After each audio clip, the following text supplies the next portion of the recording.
ایک اہم بات ہمارے سنی برادران سے کی طرف سے کی جاتی ہے، وہ یہ کی جاتی ہے کہ بھائی شیعہ ہمیشہ علی علی کیوں کرتے ہیں، شیعہ علی علی کیوں کرتے پھرتے ہیں، شیعوں کو صرف علی یاد کیوں ہے، شیعہ مگر علیہ السلام کے فضائل کیوں بیان کرتے ہیں۔ تو یہاں پہ ایک ایسی حدیث آپ کی خدمت پیش کر رہا ہوں کہ انشاءاللہ آپ کا دل خوش ہو جائے گا اور ہمارے سنی برادران کو بھی یہ جواب مل جائے گا، اور بہترین چیز بیان کرنے جا رہا ہوں،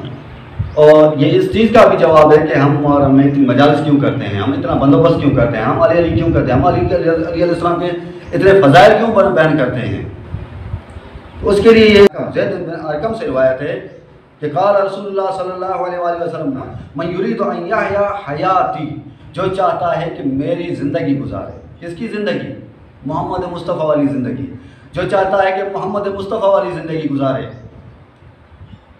وَيَمُوتُ مَوْتِي، اور جو چاہتا ہے کہ اس کو محمد مصطفیٰ جیسی موت ملے،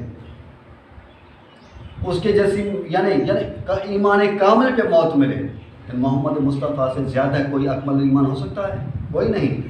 جو محمد مصطفیٰ یعنی محمد مصطفیٰ فرماتے ہیں جس کو بھی مجھ جیسی موت چاہیے، وَيَسْكُنَ جنت الخلد التي وعدني ربی، اور جو چاہتا ہے کہ جنت الخلد یعنی ہمیشہ والی جنت میں رہے، ایسی جنت جس کا وعدہ اللہ رب العزت نے مجھ سے کیا ہے، یعنی محمد مصطفیٰ سے جو اللہ نے وعدہ کیا کہ اے میرے نبی میں تجھے فلاں طرح کی جنت عطا کروں گا، ایسی جنت میں جو رہنا چاہتا ہے، اس میں جو جگہ چاہتا ہے، اس میں جو مقام چاہتا ہے، وہ کیا کرے؟ زیادہ نمازیں پڑھے؟ نہیں۔ زیادہ حج انجام دے؟ نہیں۔ زیادہ اعمال انجام دے؟ نہیں، بلکہ کیا فرمایا؟ وَلْيَتَوَلَّ عَلِيَّ بْنَ أَبِي طَالِبٍ، وہ علی بن ابی طالب سے محبت کرے۔ یہ سنیوں کا ترجمہ، اہل سنت کا ترجمہ، ہم شیعوں کا ترجمہ یہ ہے کہ وَلْيَتَوَلَّ عَلِيَّ بْنَ أَبِي طَالِبٍ، وہ علی علیہ السلام کو اپنا حاکم اور خلیفہ تسلیم کرے۔ اتنا بڑا ثواب اگر محبت کا نہیں ہو سکتا،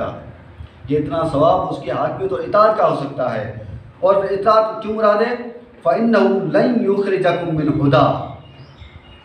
فقط محبت کی تو بات نہیں، محبت کرنے سے بندہ کوئی ہدایت سے یعنی گمراہی سے نکل کے ہدایت میں نہیں آتا، بلکہ وہ رہنمائی کرے گا، اور امام علیہ السلام کی باتیں ماننی پڑیں گی، اور یہ باتیں تب مانیں گے جب اس کو واجب الاطاعت ہم مانیں گے، اس کی مانیں گے باتیں۔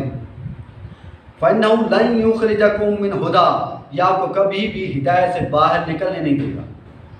کبھی باہر نہیں نکالے گا۔ وَلَن يُدْخِلَكُم فِي ضَلَالٍ،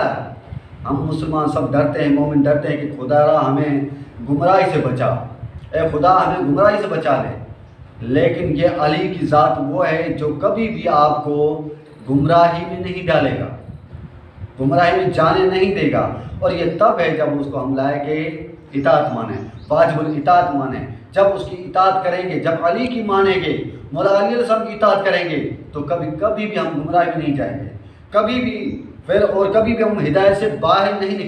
نکلیں گے۔ اور یہ کتاب معمول کے مطابق جس طرح میں بیان کرتا ہوں یہاں پہ بیان کرتا ہوں، کتاب مستدرک الصحیحین، کتاب معرفت الصحابہ، اور اس میں سے باب من مناقب امیر المومنین علی بن ابی طالب، اس میں پھر ایک باب ذکر الاسلام امیر المومنین علی رضی اللہ عنہ، وہاں پہ حدیث نمبر ہے 4579۔ اس حدیث میں یہ نیچے سے لکھتے ہیں کہ ھذا حدیث صحیح الاسناد، یہ حدیث اس کی سند صحیح ہے، یہ بالکل صحیح حدیث آپ کی خدمت میں پیش کی۔ اور اس میں یعنی جو انسان چاہتا ہے، جس کی انسان کی تمنا ہوتی ہے کہ میں اچھی زندگی گزاروں، میں جنت میں جاؤں، میری موت اچھی ہو، میری زندگی اچھی ہو، میرے سب کچھ اچھا ہو، میں نبی پاک کے ساتھ جنت میں زندگی کروں، وہاں پہ جا کے رہوں، تو پھر وہ علی علیہ السلام کو اپنا خلیفہ تسلیم کرے، بقول اہل سنت علی علیہ السلام سے محبت کرے، تو وہ یہ سب اپنی امیدوں پہ قائم، یعنی سب یہ اپنی امیدوں پہ پہنچ سکتا ہے، یہ اپنی تمام تمنائیں حاصل کر سکتا ہے، شرط اتنی ہے کہ علی علیہ السلام سے محبت کرے۔